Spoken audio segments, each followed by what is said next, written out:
Ouais. Bah, en fait, moi, j'ai toujours eu le discours d'en fait, est-ce qu'un designer doit savoir coder? Moi, c'était plus un designer doit savoir comprendre le code. En fait, enfin, quand on dit le code, mais finalement, en fait, c'est qu'est-ce qui va faire le lien entre le design et le code?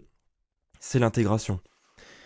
L'intégration, c'est quoi? Quand on va parler dans le web, c'est du HTML, CSS. Et en fait, moi, quand je dis qu'un designer doit comprendre le code, c'est un designer doit savoir, par exemple, faire du HTML, CSS. Enfin, en tout cas, doit comprendre, en fait, ce que ça fait.